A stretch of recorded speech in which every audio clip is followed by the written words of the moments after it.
A paisagem do vinhedo lacustre lembra da Serra Gaúcha, mas fica aqui no Cerrado, no Lago Norte. Eles já produzem vinhos naturais, promovem degustações e experiências, como participar de uma colheita, por exemplo. E aí, ficou curioso em provar? A gente ficou.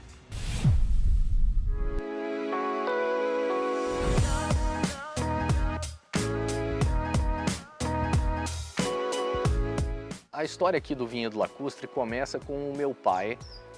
12 anos atrás, ele teve notícias sobre a técnica da dupla poda, que permitia a inversão do ciclo da videira e a produção de uvas aqui no Distrito Federal, na nossa região, no Planalto Central como um todo, né?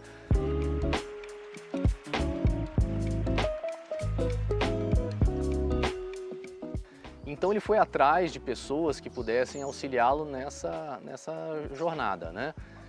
Ele trouxe um profissional naquela época, o ano era de 2010, ele veio até Brasília, morou aqui na propriedade e então implementou o primeiro parreiral. Naquela oportunidade ele produziu uvas de mesa, ele fez a uva Isabel, né, que é uma uva americana, é uma uva que é polivalente, é uma uva que permite fazer vinho, permite vinho colonial, né, permite fazer suco, permite comer. E com o sucesso da uva Isabel, ele se animou e resolveu partir para as uvas europeias, as uvas viníferas, né? E então ele trouxe de avião algumas mudas de Bento Gonçalves, no Rio Grande do Sul, e enxertou aqui e plantou novas mudas de Cabernet Sauvignon, Syrah, Pinotage, Merlot e outras experiências de Malbec, Pinot Noir, algumas uvas que não deram certo, fixando nas qualidades que nós temos hoje, né? Que são Cabernet Sauvignon, Syrah, Pinotage, Merlot e recentemente enxertamos Sauvignon Blanc.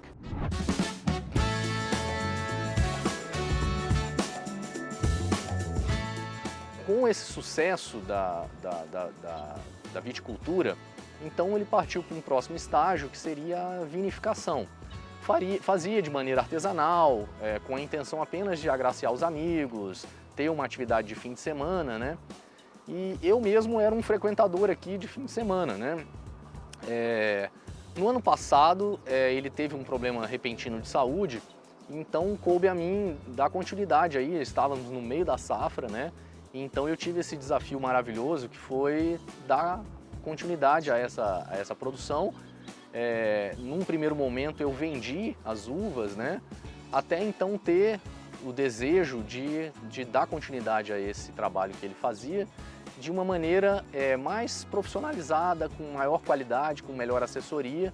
Tive a oportunidade de conhecer um enólogo, o Carlos Sanabria, que abraçou o projeto, gostou da ideia de termos um vinho aqui do Distrito Federal, mais especificamente do Lago Norte, né? E também aproveitando de um momento propício que foi, digamos, um orgulho brasiliense. As pessoas estão muito interessadas naquilo que acontece aqui na nossa cidade, né? Então, nesse contexto, nós investimos nessa ideia e temos colhido resultados interessantes aí com vinificação, viticultura e também enoturismo, né?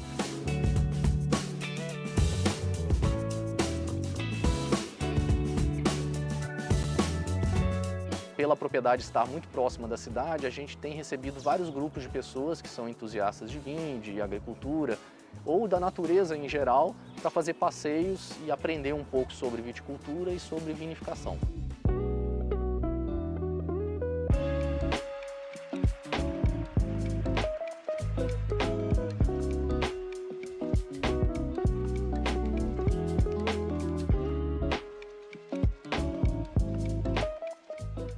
A produção de vinhos é um desafio, né? Ele exige muita paciência, exige muito cuidado, é muito meticuloso. Eu resumo assim que é necessário uma boa dose de amor para você conseguir fazer um vinho. Porque para você plantar uma videira, digamos, ela leva ali pelo menos 3 anos para ela estar assim preparada para produzir, né? E as primeiras safras normalmente não são uvas na qualidade ideal para a gente fazer um bom vinho, né? Então seria aí de 5 a 6 anos seria um prazo que a gente deveria esperar para então conseguir vinificar pela primeira vez um vinho consistente, né? Então todo esse processo demanda esse tempo e digamos, essa obsessão, né, da gente conseguir esse resultado. O processamento artesanal, ele tem assim ainda algumas paixões adicionais, que é o trato manual, o maquinário mais artesanal, a redução da quantidade de insumos que a gente acrescenta, a intervenção acaba se tornando mínima, né? Então, tudo começa na colheita, né? Desde a colheita a gente já tem que ser cuidadoso, né? O ideal é que a gente faça essa colheita aí no período da manhã, né? Aí 5 da manhã, 6 horas da manhã, quando o sol está bem calmo, né? Não está quente, para que a gente então não acelere o processo de envelhecimento da uva, né? De fermentação. Então, feita a colheita, a gente parte para o desengace, né? Que é a retirada do bago, né? Da baga da uva, do engace, que é aquele galinho, né? E aí depois o esmagamento, que aí a gente tem máquinas que fazem isso. E aí, então nós preparamos os primeiros mostos, né? Que é aquela mistura onde vão acontecer os processos de fermentação. Esse mosto é então transferido para os tanques de fermentação e algumas transferências de um tanque para o outro, que a gente chama de trasfega, são feitas ao longo de meses, né? Com a intenção de oxigenar o vinho, né? E a gente faz algum monitoramento das suas características, né? Esse processo todo é aproximadamente 6 a 8 meses, depende muito também da avaliação do enólogo, né? Se é o momento adequado para a gente engarrafar ou não.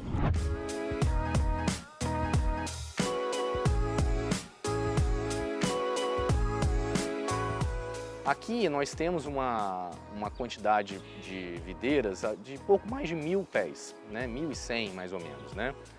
É uma propriedade pequena que nos tem a vantagem de que a gente consegue cuidar, né, de cada uma delas. É quase um grande jardim. Eu costumo brincar aqui que cada videira tem seu nome, né? E com isso a gente consegue elevar a qualidade do produto, né? Por ser uma área plantada pequena.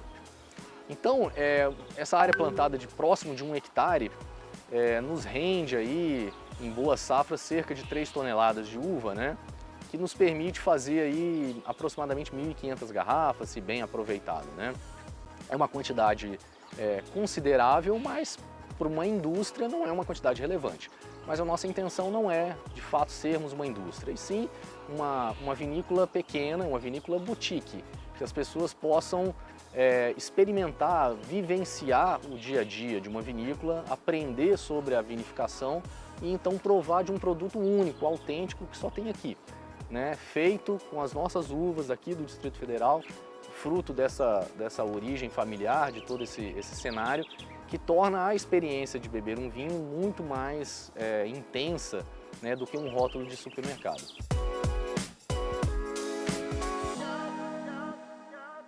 No Brasil nós temos 3 áreas de viticultura e vinificação, né?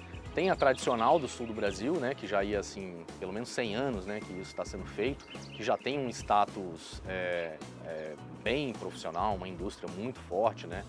Temos a viticultura tropical, né, que é na região do Vale do Rio São Francisco, que já existe um contexto também forte, já há algumas décadas eles já se instalaram por ali, né? E agora a chamada viticultura de inverno, que abrange aqui o nosso Planalto Central, né? Goiás, também as regiões mineiras ali, até algumas regiões da Bahia também estão vinificando, né? É um contexto bem recente, né? Digamos de 2010 para cá.